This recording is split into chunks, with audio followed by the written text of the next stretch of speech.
Like, I'm just a twihard, so I'll love anything that I get to read about Edward and Bella. Bella, where the hell have you been, Loca? Hey, what's up, you guys? It's Avery. 'Tis the season. 'Tis the damn season, as Taylor says. It is December. That means it is Christmas. Today is Christmas, tomorrow is Christmas, all of December is Christmas. But before I can really jump into December, I want to talk about the books that I read in October and November. So if you are new to this channel, welcome, glad to have you here. If you're not new, welcome back, love you to bits. But if you are new, then you might not know that I recently moved to New York City. So I moved at the beginning of October, and I'll be honest, I have not read as many books in October and November as I should have, okay? But you have to give me a little space because I have just moved and I've had a lot going on. Plus, I hit my goal of reading 60 books this year back in October, so I feel like that has been a good little stressor that has kept me reading because I can't not hit my goal or else I'll be ashamed of myself forever. So the fact that I've actually hit it means that I'm kind of chilling for the rest of the year. And I don't have to worry about just like reading to read. I can just read for fun. So I do want to talk about the books that I've read in October and November because I've read some good ones, some not so great ones, and it's time to discuss. But before we get into it, you might be wondering, Avery, you are wearing some beautiful jewelry right now, and you would be correct. If you have been a watcher of my channel for a long time, then you know that I'm a big fan of the brand Ana Luisa. I wear this necklace from Ana Luisa in so many of my videos because I wear this almost every single day. It is my favorite necklace. I think it's absolutely beautiful. So I've been a fan of the brand and I've had this necklace for a long time, so it was so exciting when Ana Luisa reached out to me and asked if I wanted to showcase some of their pieces in my videos and give you guys a little bit of a discount. Super excited to be partnering with them again. I partnered with them at the beginning of this year and they sent me 3 pieces then, and they also sent me 3 pieces this month. So I'm going to show you what they are. The first thing I have to show you are these earrings. Absolutely gorgeous. They are the Donna studs. And when I saw these on their website, I just knew that they should be in my life. And they're really lightweight, which I love. The next piece that they sent me is this little necklace here, which is the Clarice necklace. And I picked this one especially because I knew that it would look really pretty layered with my Hannah necklace. These have these really pretty like dainty pearls. And I have it on the shortest setting right now. So it's kind of like a nice, it's not really a choker, but it's a short necklace, but it also can be a bit longer if you want to wear it on its own. And the last piece that they sent me are these Ace Huggies, and they're so cute. They are these little pairs of Ace cards. Ace of Hearts. I also have a twin sister whose name also starts with A, so the fact that there are these little pairs of Ace cards I think is kind of cute because of that. I feel like it's really hard to find jewelry that is made very well and won't tarnish and turn your skin gross colors. And this jewelry is just super, super high quality without making you break the bank. And luckily, because the holiday season is coming up, you might be wanting to do a little bit of shopping for someone special in your life, someone that you love. You can use my code AVERY20 at Ana Luisa to get 20% off of your order for the holidays. You can also use the link in my description, and that will take you to a link that allows you to shop these specific pieces, as well as just look at their entire catalog and use that code to get 20% off. Thank you to Ana Luisa for sending me these pieces. Every time I get an Ana Luisa piece, it's like Christmas.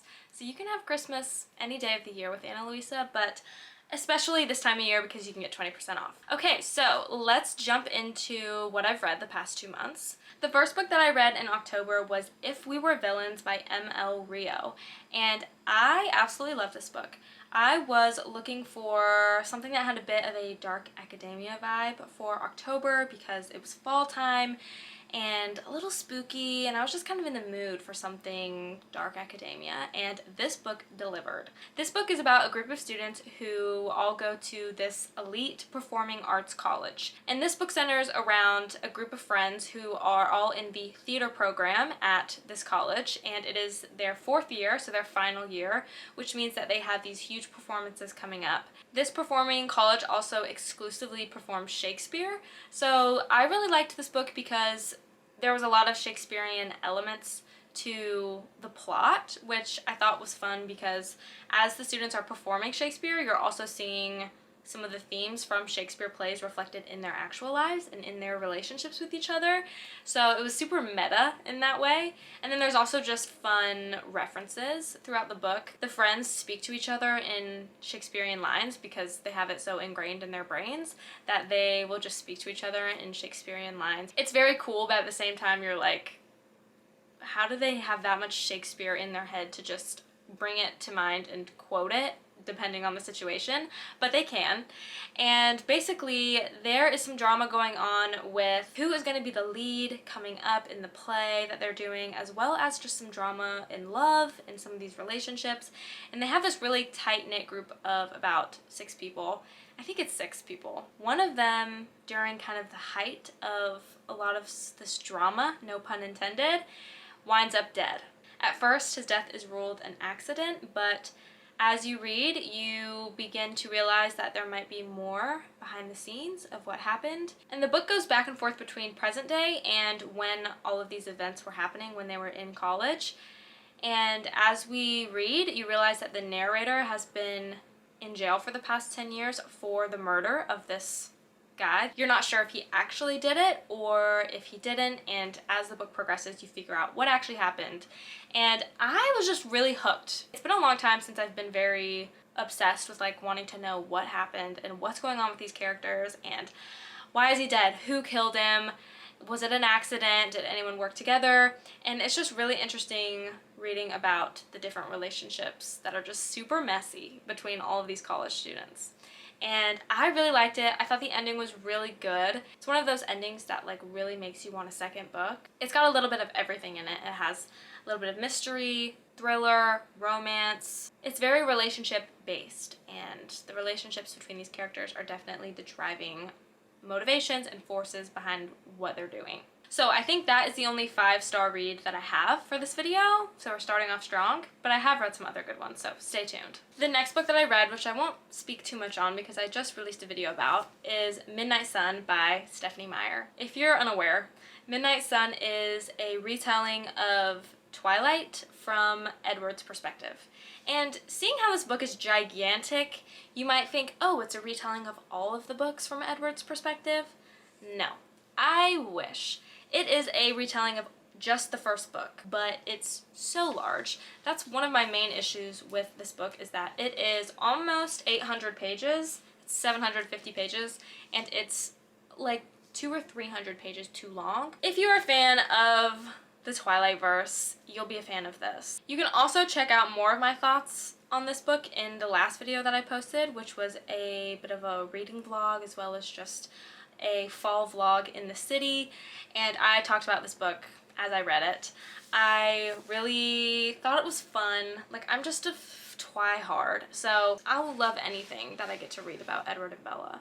But I really enjoyed seeing the Twilight story from Edward's perspective because we're just so used to everything from Bella's perspective, and it's kind of hard to understand sometimes like why Edward is so obsessed with Bella when she's literally just this random girl. In this book you really get a good view of Bella through his eyes, and it really makes you understand like why they love each other. I talked about in my last video that I feel like we all hate on Twilight because the movies are so awful in the best way possible. Like, I love the movies, but the first few movies are kind of atrocious. The first one just makes you so confused as to why they even like each other. But I think we all forget that they actually have a really fun relationship in the books. They speak to each other and they have this like fun rapport, and these are just a fun YA book. In my last video I was talking about how I think the Twilight series is a good series. It's a good YA series, and someone was hating on that, which Don't get me wrong, you don't have to like Twilight, especially if you're like a middle-aged man. But I specifically said that I think Twilight is a good YA series. It's just supposed to be fun. It's supposed to be a fun romance about vampires. And I think that it's fun and that it's good. So, I don't know. Come at me with a weird opinion again, please. I gave it 3 stars on Goodreads. The next book that I read in October was Ex Libris, Confessions of a Common Reader by Anne Fodiman. So this book is a collection of essays from Anne Fodiman, who is a writer, and she's also a very avid reader. And she just writes essays about what it's like to be a reader and a little bit about what it's like to be a writer. And I always like to read about reading. I think that that's really fun. It's fun to read about other people who also love to read. So I was excited to read this. I only gave this book 3 stars because it just wasn't as interesting as I thought it was going to be. She had a few fun essays. She had a fun essay about when her and her husband got married. He's also a big reader, and they had to consolidate their libraries into one library, and what the process was like of deciding which books to get rid of, which books to keep both copies of. And so there's definitely been some fun essays in that book, but it just didn't really knock me out of the park. I didn't think that it was super relatable, maybe for today also. I think the book's about 20 years old. So there were some essays that I really liked and really resonated with me, and some that just didn't. I think the title is a little misleading. I don't think that it is Confessions of a Common Reader, because she's not a common reader. She's an insane reader. And I'm a big reader, but I'm definitely not on the level that she is, and she is calling it a common reader, which is just not so true. I'd say she's an uncommon reader. And I know that it's a play off of The Uncommon Reader, but it's just a little misleading. Alright, next up we have the 2 books that I read in November. I know, I only read 2 in November. I'm sorry, that's not so great. I think that I actually started a few different books in November, and like I gave up on some books. I think I had a lot of DNFs, but I do have 2. The first one is Friends, Lovers, and the Big Terrible Thing by Matthew Perry. So this is a memoir from Matthew Perry, obviously, who, if you're not aware, plays Chandler on Friends. And Friends is my favorite television show of all time. I have seen it through so many times I probably can't even count. I quote it constantly in my everyday life to the point where people don't even know that I'm quoting Friends because it's so niche and it's the most random quotes. But I'm such a big fan of the show, and so I definitely wanted to read his memoir. He struggled with addiction his entire life, and that is, he's not dead, he's still alive. I've never really read anything that really deals with addiction in such detail as this memoir does, and it was so interesting to read about when he was one of the most famous actors in the world during the 90s, the early 2000s. He was going through such a horrible time, and it's about his family and how his family life affected him when he was young, and how that trauma kind of bled into him as an adult and his eventual addiction and struggle with alcoholism as well as other drugs. But I thought that it was good. He's definitely not a writer. He's very funny, but it wasn't the most well-written memoir I've ever read.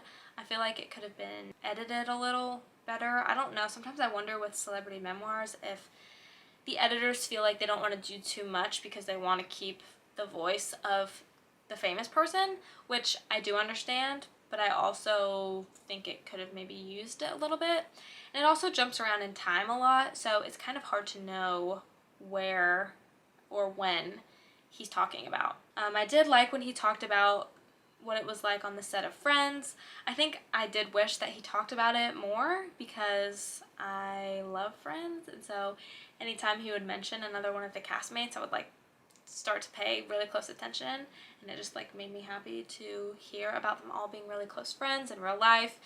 And so I do wish that like more of it had been devoted to Friends, but I understand that the point of the book is about his addiction and it's not about Friends, but I love Friends, so it was kind of hard.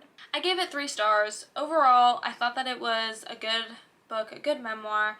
Parts of it really captivated me while other parts didn't, and I think it's good to learn about addiction and how people really struggle with it. I think it's easy to have your own opinions about it, but when you truly have never experienced what it's like, it's hard to like actually know what these people are going through because it really is a disease. And so I appreciated that he was very brutally honest in this memoir. Like, you are learning stuff about his life that's like, whoa. That is Friends, Lovers, and the Great Terrible Thing. The Big Terrible Thing. Okay, the last book that I have to talk about, which I read in November, is The Seven Husbands of Evelyn Hugo by Taylor Jenkins Reid. So I finally read this book. I know I'm late to the party, guys. Like, I'm aware that I'm very late to the party. So this book follows a woman named Evelyn Hugo, who is a huge movie star, and she's kind of like a Marilyn Monroe, Audrey Hepburn type star of the 50s and 60s, I think. Gosh, I just read it. I don't even know. The 50s and 60s. She is like one of the most beautiful women on the planet, and everyone loves her. And she has been famously married 7 times to 7 different men. So there is a journalist who, gosh, I can't even remember her name. I'm so bad with remembering key things about books that I've just read. Monique. So Evelyn Hugo hasn't done press for years and years and years. She's kind of been a recluse, and she finally decides that she is going to go on the record, give an interview, but she is very insistent that it must be this journalist named Monique. And Monique is like, what? So the two meet, and Evelyn basically tells her life story to Monique for Monique to write this book. The book walks you through each one of her marriages, as well as her relationship with another big movie star named Celia St. James. And you eventually figure out who the great love of her life is. I really liked this book. This was another one that really captured my attention and had me wondering what was going on. I give this book a 4 out of 5 stars. I just was very, I don't know what it was about the book that just had me super invested. Evelyn's a really interesting main character because you feel for her a lot of the time, but then also you're like, why do you make these choices in your life? And there's a lot of really sweet relationships in this book between her and her lovers, her and some of her friends, and her and just other members of her family. It had me crying a few different times. Definitely did. But you know me, I cry, so doesn't take much. But I really liked it, thought it was worth the hype, gave it 4 stars. I want to read something else by Taylor Jenkins Reid. That was the first book by her that I've ever read. So those are all the books that I read in October and November. Only 5, a little embarrassing for me, but I'm not going to apologize for the fact that I've just had a slow few reading months. Thank you so much for watching this video. I hope that you enjoyed. Leave a comment down below and tell me what you have been reading in the past 2 months or in the past month, and what you've been enjoying, what you haven't been enjoying. I love to hear it. Let me know if you've read any of these books that I've talked about and what your thoughts on them are. Also, don't forget to check out Ana Luisa. You can click the link in the description box and use my code Avery20 to get 20% off of your purchase, and go get you some gifts for some people that you love this holiday season, because I promise any girly or boy in your life who wears jewelry is going to be a fan of Ana Luisa. Subscribe if you want to see more videos from me in the future. Thank you again for watching, and I will see you in my next video.